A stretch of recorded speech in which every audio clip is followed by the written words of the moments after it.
Hello everybody!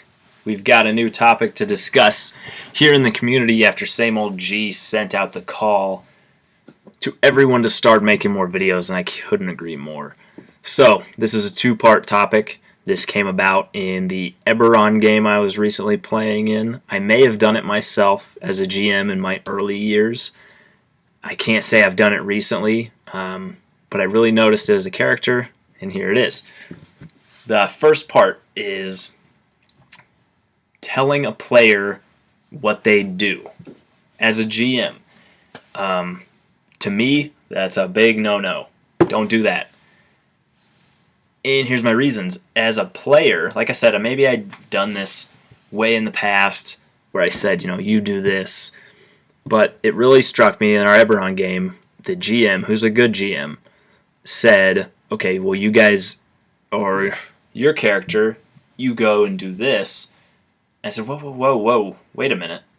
Just in my head, I let him continue. I didn't want to interrupt. It's one of the first major campaigns he's actually run. And so I said to myself, whoa, I do what? I wasn't aware of this. I'm playing my character. And that just really, that broke immersion, did whatever you want to call it. That just halted the game in my mind. I was out of character in my head. I was just like, wait a second, that's not right. You can't tell me what my character does. To an extent, anyways. You can obviously, if everyone agrees that the party is traveling, a GM may speed things up and say, okay, well, you guys travel all the way here.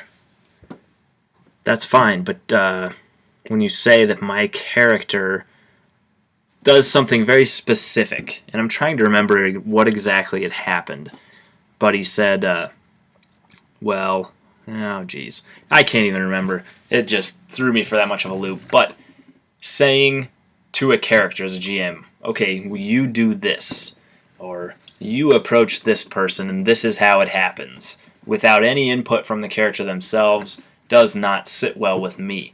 Where do you stand on that? Part 2, I'm going to keep this video nice and short. Part 2 is telling a character how they feel. This was also done to me in this Eberron game, and maybe I'm just starting to realize these things because I'm actually playing more now and GMing. I used to just GM all the time, but I was told how my character was supposed to feel about something.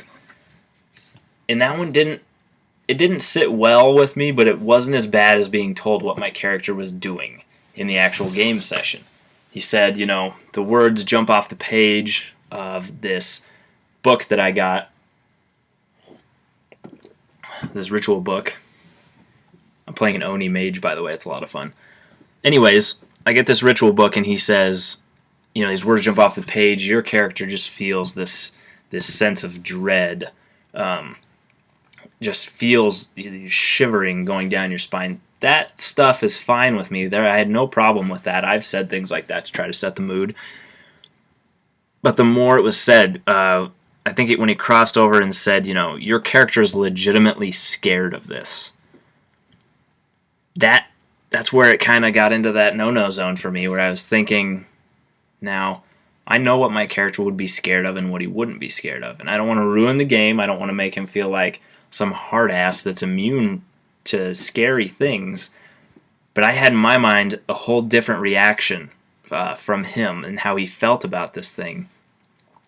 And I didn't say anything. I didn't want to interrupt and say, no, that's not what happens. This happens.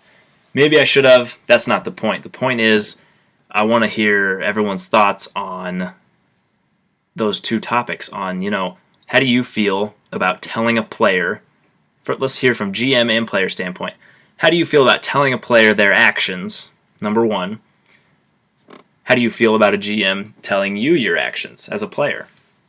Number two, how do you feel about explaining an emotion or explaining how a character feels about something as a GM? And how do you take that as a player? How do you like being told how your character feels, what emotions they are having? And what better ways are there to do this, or is this the right way, and am I just wrong? So that's the point of discussion. Keep this under 5 minutes. Thank you for watching.